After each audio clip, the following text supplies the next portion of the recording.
Welcome to my YouTube channel.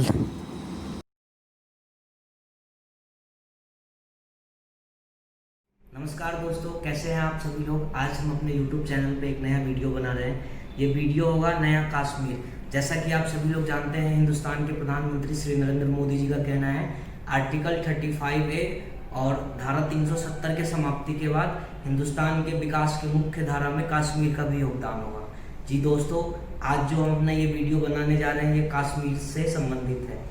जैसा कि आप सभी लोग जानते हैं, हिंदुस्तान एक प्रांतीय देश है, मतलब अलग अलग प्रांत के समूह मिलकर के भारत के संविधान के हिसाब से वो भारतीय राज्य कहलाते हैं, जिसको हम लोग संवैधानिक भाषा में राज्य का निर्माण करते हैं। इसके अलावा दोस्तों एक दूसरा प्रकार होता है जिसको हम लोग बोलते हैं केंद्र शासित प्रदेश। हालांकि यहाँ लोकतांत्रिक व्यवस्था के तहत चुनाव होते हैं, लेकिन उस जगह का जिम्मेवारी भारत सरकार के ऊपर होती है। उसमें राष्ट्रपति का काफी दखल अंदाज होता है। तो आज हम लोग जो बात करने जा रहे हैं, आर्टिकल 35A के समाप्ति के बाद जम्मू कश्मीर के हालात तेजी से बदल रहे हैं या यथावत है, वहाँ आतंकवाद की क्या स्थिति है, वहाँ रोजगार के क्षेत्र में क्या हो रहा है, इससे संबंधित। तो जैसा कि आप सभी लोग जानते हैं, हिंदुस्तान में राज्यों का जो आधार है उसके आधार में शिक्षा, स्वास्थ्य व्यवस्था, रोजगार, साक्षरता दर ये काफी मायने रखती है।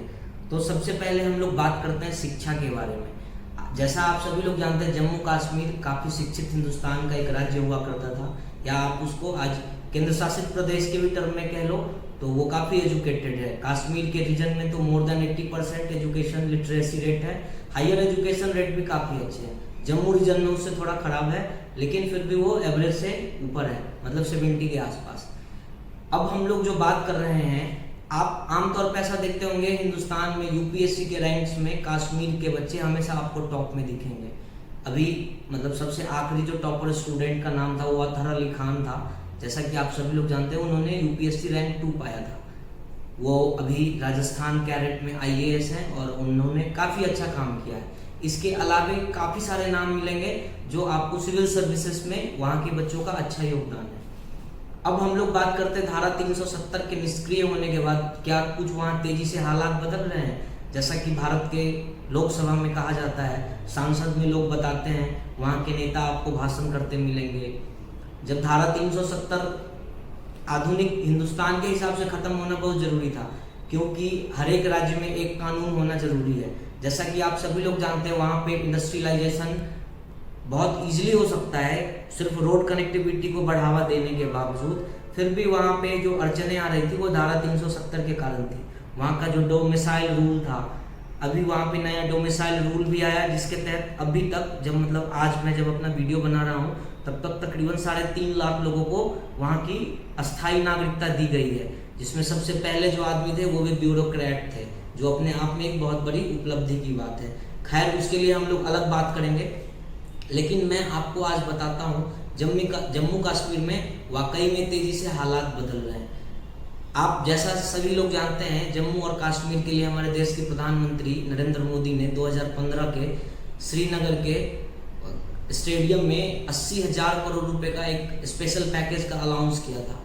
तो सबसे पहले हम आपको उसी पैकेज के बारे में बताते हैं।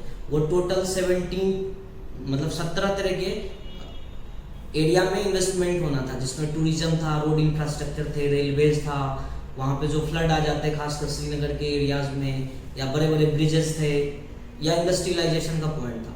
इनके ऊपर एक एक करके बात करेंगे। जैसा कि आप सभी लोग जानते हैं, जो कश्मीर हमारे देश का हिस्सा है, वहाँ अगर आप नई दिल्ली से ट्रेन से जाना चाहो तो नहीं जा सकते हो। आप जम्मू से 80 किलोमीटर आगे एक जगह पड़ता है उधमपुर, वहीं तक अभी तक ट्रेन की कनेक्टिविटी है, जहां औसतन सामान्य दिनों में हिंदुस्तान की राजधानी नई दिल्ली से 5 से 6 ट्रेन जाती है। उसमें से एक भारत के सबसे तेज ट्रेन वंदे भारत एक्सप्रेस भी है। उससे आगे मतलब बीच में वहाँ जो पहाड़ियाँ हैं, वहाँ अभी रेलवे नेटवर्क को डेवलप किया जा रहा है और वो वहाँ एक ब्रिज बनाया जा रहा है जो हैंगिंग ब्रिज होगा, जो सिविल इंजीनियरिंग का बहुत बड़ा नमूना होगा। ऐसा बताया जाता है कि बॉटम हाइट से वो मैक्सिमम हाइट पे हैंगिंग ब्रिज दुनिया का सबसे ऊंचा होगा। वो रेलवेज के ऊपर बन रहा है, जो श्रीनगर को कनेक्ट करने में काफी मदद करेगा। ऐसे अभी भी श्रीनगर में ट्रेन्स हैं, बहुत सारे लोग आपको बोलेंगे नहीं है, लेकिन मैं आपको बताता हूँ। श्रीनगर शहर से 8 किलोमीटर दूरी पे वहाँ का रेलवे स्टेशन अवस्थित है, जहाँ औसतन दिन में 4 से 5 सवारी गाड़ी मतलब पैसेंजर ट्रेन, जो आप सभी लोग जैसे बॉम्बे वगैरह में देखते हैं उस किस्म की ट्रेन चलती है, जो वहाँ से अनंतनाग होते हुए बनिहाल तक आती है, जिसमें रेलवेज का सबसे बड़ा सुरंग है जो तकरीबन 11 किलोमीटर का है। तो ऐसा नहीं है ये धारा 370 खत्म होने के बाद वो ये पहले से चल रहा था, लेकिन अब वहाँ का जो प्रक्रिया है वो केंद्र सरकार अपने टेबल में हैंडल कर रही है, जिस कारण से वहाँ का जो डेवलपमेंट रेट है वो काफ़ी तेज़ी से आगे बढ़ रहा है। इसके अलावा हमने आपको बताया रोड, अगर आप कभी वैष्णो देवी वगैरह गए हों तो आपको भी थोड़ा सा महसूस होगा, जो हम हिंदुस्तान के बाहर हैं वहाँ पे गोल चक्कर वाले ब्रिज, कभी फ्लाईओवर्स आ जाएंगे, इस तरह के अनेकों चीज अगर आप जाते हो, अगर आप पहले वैष्णो देवी गए हो तो आप देखते होंगे जम्मू कश्मीर में किसी तरह लोग लद के जाते थे, लेकिन अगर अब आप वहाँ जाएंगे तो देखेंगे बड़े बड़े टनल्स हैं, अच्छा मतलब रोड इंफ्रास्ट्रक्चर का डेवलपमेंट हुआ है। तो ये जो धारा 370 खत्म हुआ उसके बाद जो ये पैकेज था, इस पैकेज को जब घोषणा किया था तो वहाँ के जो सबसे पहले एलजी थे मुर्मू साहब, उन्होंने फाइनेंशियली एज अ डिप्लोमेट काम किया था। इस कारण यही एक संबंध था जिस कारण से उन्हें वहाँ भेजा गया था, जो उन्होंने चूंकि उस प्रोजेक्ट को ऑन पेपर बनते देखा तो प्रैक्टिकल में उसका एक्सप्लेनेशन करने के लिए उन्हें भेजा गया। हालांकि जब तक वो जम्मू से बैठकर काम करते रहे तो उनका स्थिति अच्छा था, लेकिन श्रीनगर में जाने के बाद उनका स्थिति खराब हो गया, मतलब वो वहाँ के राजनीतिक लोगों से तालमेल नहीं बिठा पा रहे थे, जो वहाँ के सरकारी ब्यूरोक्रेट्स थे उनमें उनका, और भारत सरकार के गृह मंत्रालय से भी उन्हें अनबन चल रही थी। जैसा मैं आपको कुछ बयान बताता हूँ, उन्होंने बताया कश्मीर में जल्द ही 4G का सेवा शुरू कर दिया जाएगा, हालांकि या फिर इसके अलावा उन्होंने बताया जल्द ही वहाँ हालत सामान्य होने पर चुनाव कराए जाएंगे। इस पर चुनाव आयोग ने बताया कि चुनाव होगा या नहीं होगा इसको लेकर बोलने वाले एलजी साहब कौन होते हैं। बहरहाल वहाँ की स्थिति अलग है। अब वो वहाँ एक नया एलजी गए हैं जिनका नाम है मनोज सिन्हा, शायद इस नाम से सभी लोग परिचित होंगे। हिंदुस्तान के काफ़ी सक्सेस रेलवे मिनिस्टर में से एक, जो 2019 की लोकसभा के चुनाव में उन्हें हार मिल गई, लेकिन प्रधानमंत्री ने वहाँ पे लोकतांत्रिक प्रक्रिया को बहाल करने के लिए उन्हें एलजी के तौर पर भेजा। अब जो वहाँ की सबसे बड़ी बात है, कश्मीरियत, जमहूरियत, इन चीज़ों को कौन बहाल करेगा? वहाँ पे चूंकि हिंदुस्तान एक लोकतांत्रिक देश है तो वहाँ लोकतंत्र का बहाल होना जल्दी जरूरी है, नहीं तो ऐसे में आप विश्व की सबसे बड़ी लोकतंत्र की कल्पना नहीं कर सकते हो।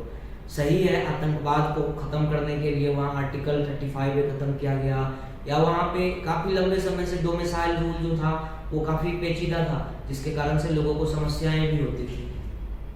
बहरहाल अब वहाँ का एक नया औद्योगिक क्रांति हो रहा है।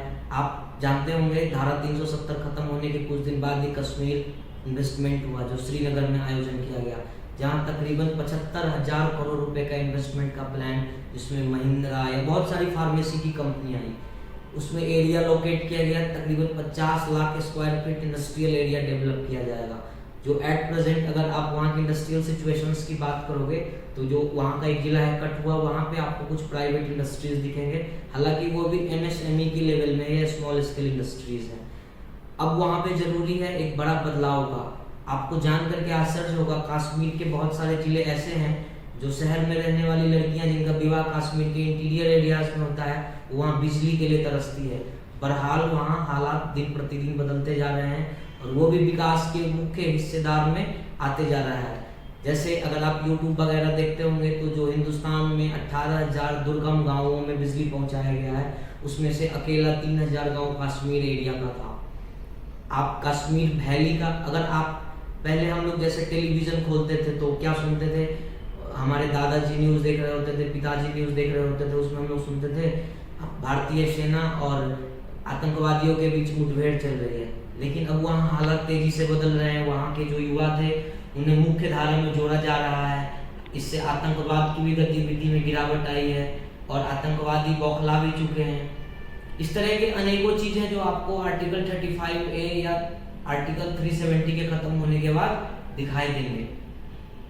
अब वहाँ जरूरी है एक बड़े डेवलपमेंट की, ताकि वहाँ का जो युवा है वो मुख्य धारा से जुड़े, उन्हें उसी के राज्य में, उन्हीं के डिस्ट्रिक्ट में रोजगार उपलब्ध हो, उन्हें देश के दूसरे हिस्से की तरह उनका भी सोर्स ऑफ इनकम हो, उनका लाइफ स्टाइल आगे बढ़े।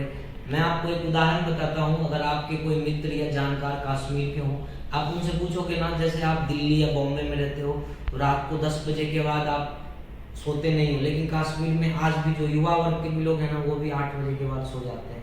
उनके पास इंटरटेनमेंट का कोई जरिया नहीं है। जो वहाँ की रूरल एरियाज है, वहाँ टेलीविज़न तक नहीं पहुँचा है।